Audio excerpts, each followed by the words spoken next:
This is a Reconstruction radio production. Please visit garynorth.com/freebooks for a PDF download of this book and for many other great Christian books.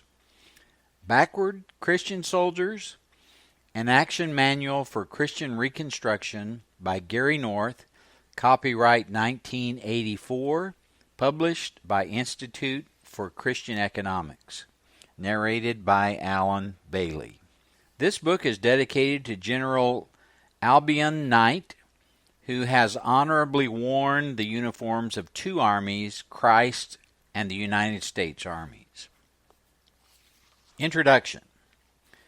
This little book introduces Christians to a new way of thinking about the world around them, a positive, optimistic way of thinking. This little book is about victory. Not just victory over indwelling sin in each regenerate person's heart, but victory over the effects of sin in every area of life. It can be done.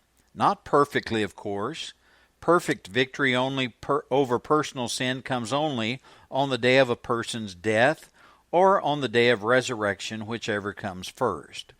Perfect victory over the effects of sin throughout the universe comes only at the day of judgment.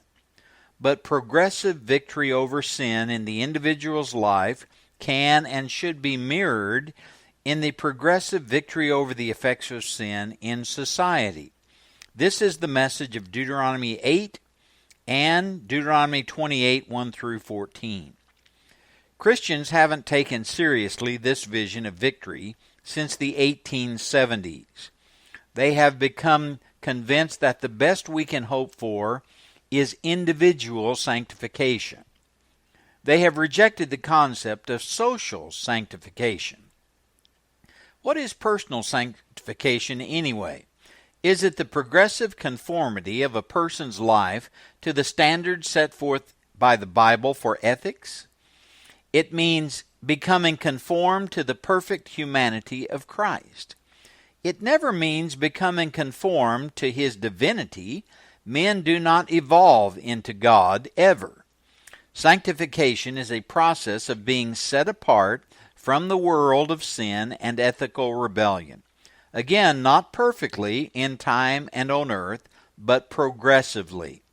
Regenerate men become meat eaters rather than milk drinkers. 1 Corinthians 3:2. Then what is social sanctification? It parallels personal sanctification. As godly people begin to restructure their behavior in terms of what the Bible requires, the world about them begins to change. They serve as leavening influences in the whole culture. As more converts are added to the rolls of the churches, and as these converts begin to conform their lives to the Bible's standards for external behavior, all of society is progressively sanctified, set apart by God for His glory, just as He set apart Israel in Old Testament times. What I try to show in this book is that the vision of victory that God gave to Abram when he was still without a son, and that He gave Moses before he confronted Pharaoh, and that Christ announced after His resurrection, Matthew 28:18, is still valid.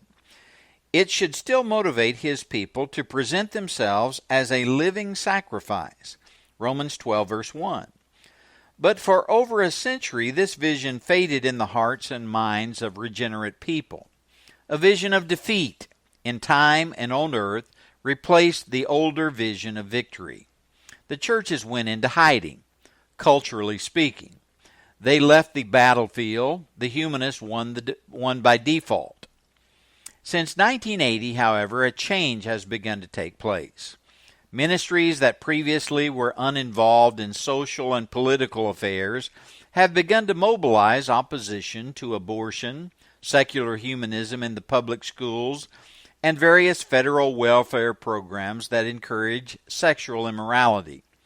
Their leaders have begun to use the language of victory, in stark contrast to the cultural pessimism of books like Hal Lindsey's late great Planet Earth.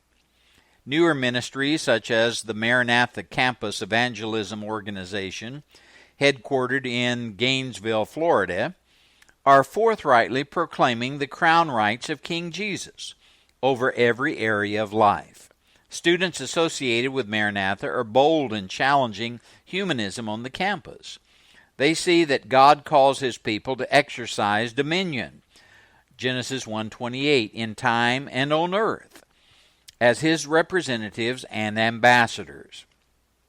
The outlook of these students is far different from that of students in the 1950s through the 1970s who were associated with other campus ministries. In those earlier days, almost all the efforts of these organizations were evangelical in the narrow sense, saving men out of the world, but not training redeemed men to take responsibility over the world. As I write this introduction in the opening month of 1984, I am struck by the anomaly of three separate Christian ministries attempting to establish Christian law schools. For decades, the leaders of these ministries, along with virtually all other conservative Christian leaders, opposed the idea that Christians have a moral responsibility to proclaim an exclusively Christian world and life view for the governing of all human institutions. They consciously asserted that we're under grace, not law. But then the secular humanists finally opened fire on Christian organizations. Christian leaders discovered that their millions of converts had taken them seriously.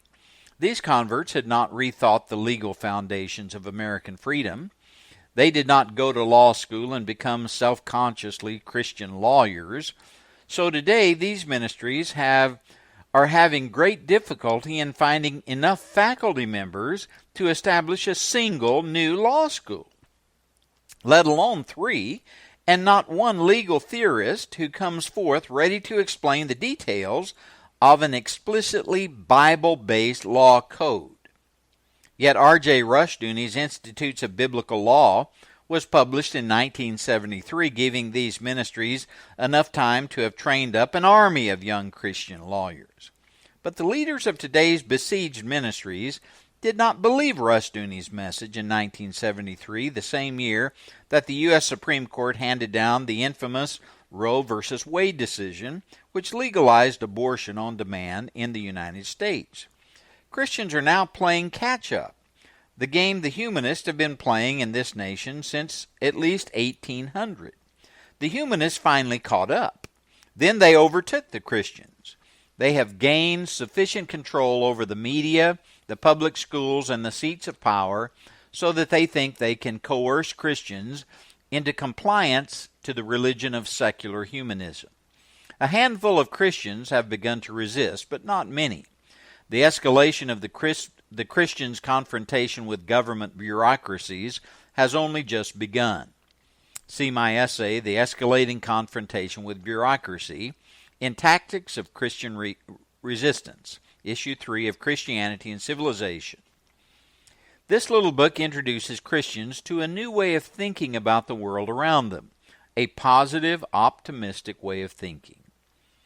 The book's chapters originally appeared in various newsletters published by the Institute for Christian Economics, Christian Reconstructionism, Biblical Economics Today, and Tent Makers. Those readers who become convinced by this book should sign up for a free 6-month subscription to all ICE publications. The Reconstructionist Radio Podcast Network brings to you a complete lineup of podcasts where you will hear practical and tactical theology. Our desire is not simply that you consume our shows, but that you also live out your faith in every area of life. We can talk all day long about these things, but if we fail to put them into practice, then we fail as ambassadors of Jesus Christ, our King. Subscribe now to your favorite Reconstructionist Radio Podcast Network shows, or you can subscribe to the Reconstructionist Radio Master Feed, where all of the content we produce, including the audiobooks and audio articles, will pop up as soon as they are available. And don't forget to visit ReconstructionistRadio.com to volunteer as a narrator or to partner with this ministry financially. May the Holy Spirit stir you into action for Christ and His kingdom.